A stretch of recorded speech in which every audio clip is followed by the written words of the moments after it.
My building is old, not charming, historic old, but the floors slope, and you can hear a mouse sneeze to apartments over old. For the most part, it's a live and let live kind of place.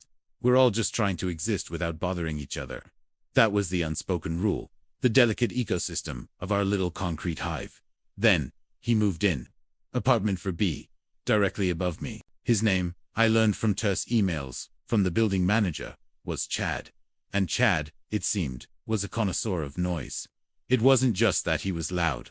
It was the specific, soul-grinding nature of his loudness. It began with the bass deep, subwoofer-driven thumping that started around 10 p.m. and vibrated through my ceiling, making my framed pictures shiver on the walls. It wasn't music you could make out a melody to. It was just a relentless, chest-thumping, whomp whomp whomp, that felt like a mechanical heartbeat. I tried the polite approach. I went upstairs one Tuesday night at 10:30, dressed in my pajamas, looking as non-threatening as possible.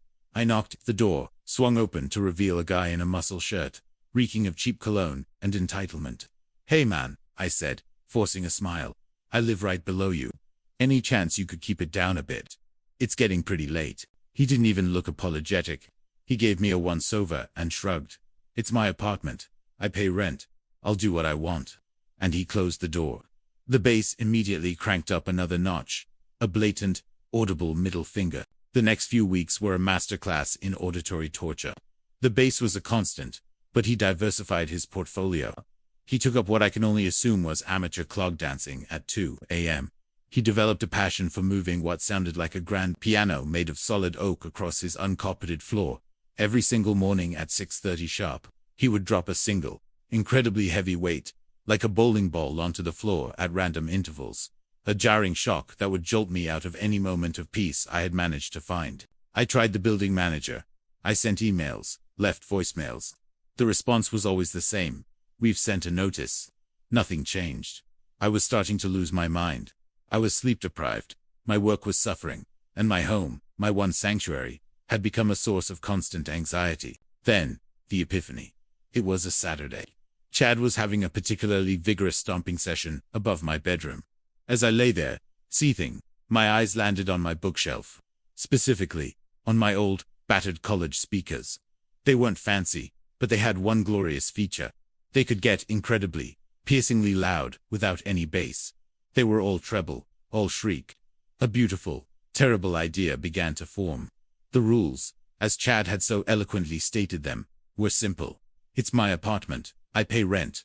I'll do what I want. It was time to play by his rules. My revenge required precision. I couldn't just blast music back. That would make me the bad guy and likely get me in trouble with other neighbors. No, this had to be surgical. It had to be targeted. And it had to be when he was sleeping. Chad, I had learned through his nocturnal habits, was a late sleeper on weekends. His noise usually died down around 3 a.m., meaning he was probably unconscious until noon. So, that Sunday, my alarm went off at 7:30 a.m. I felt a grim sense of purpose. I dragged a kitchen chair to the center of my living room, directly under what I presumed was his bedroom. I climbed up and pressed the faces of my two speakers flush against the ceiling. I ran a long audio cable from them to my laptop, which I placed on the floor. I had spent the previous evening curating the perfect playlist. This wasn't about my musical taste. This was about frequency and annoyance. I selected the most treble-heavy, high-pitched, and relentlessly cheerful sounds I could find. I put in my industrial-grade earplugs, took a deep breath, and hit play. The effect was instant and, to me, utterly glorious. The first track was a shrill, repetitive children's song about a baby shark. Through the ceiling, it wouldn't be music. It would be a tinny, mosquito-like, buzzing directly inside his skull. I let it play for exactly 1 minute. Then, silence. I waited. 5 minutes. Nothing. He was probably deep in a sleep of the unjust. Round 2. This time, it was the sound of a smoke alarm beeping its low battery beep. Beep, silence for 30 seconds. Beep, a sound designed by evolution to trigger maximum anxiety. Another minute of this psychological warfare. I continued this pattern for an hour. A minute of an ice cream truck jingle. A minute of a high-pitched alarm clock. A minute of yappy little dogs barking. Each time, followed by a long silent pause, just enough to let him start to drift back to sleep before the next auditory assault began. I was in my kitchen, making coffee, when I heard it. The first sign of success. A low, guttural, enraged roar from upstairs. It was the sound of a beast awoken from its slumber. A smile spread across my face. It was working. The stomping started.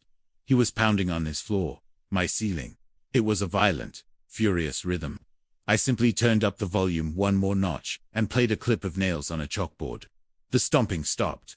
A moment later, my intercom buzzed. I pulled out one earplug. It was him.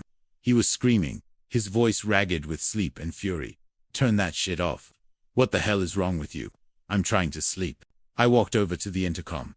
My voice a perfect mirror of the calm indifference he had shown me weeks before. "Oh, hey Chad, it's my apartment. I pay rent. I'll do what I want." The silence on the other end was deafening. It was the sound of a paradigm shifting.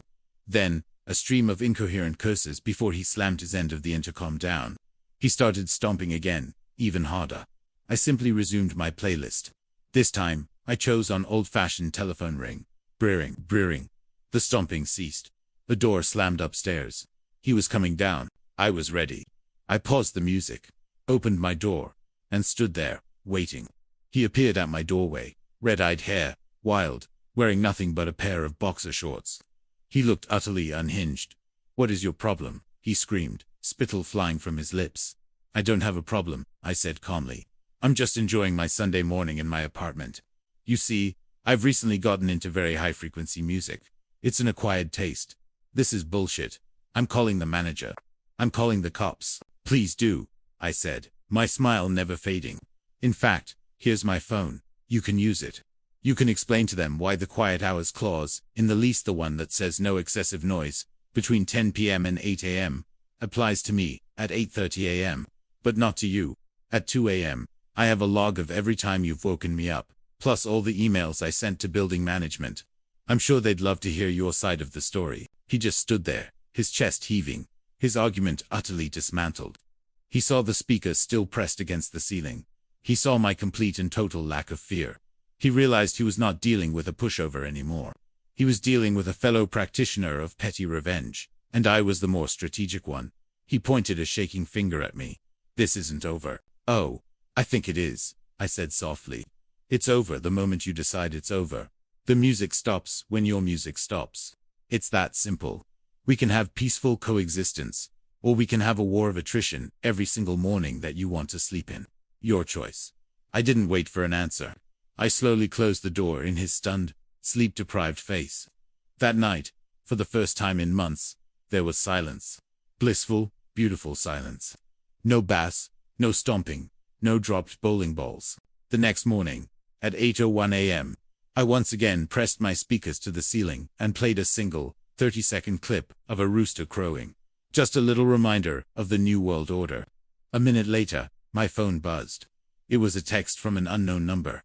It was Chad. "Okay, too." I never heard a peep from him again. He moved out 3 months later. I like to think I helped him find a nicer, more soundproofed place. A place where he could dance and drop weights to his heart's content. Far away from people like me who believe that the best revenge is a melody served ice cold and first thing in the morning.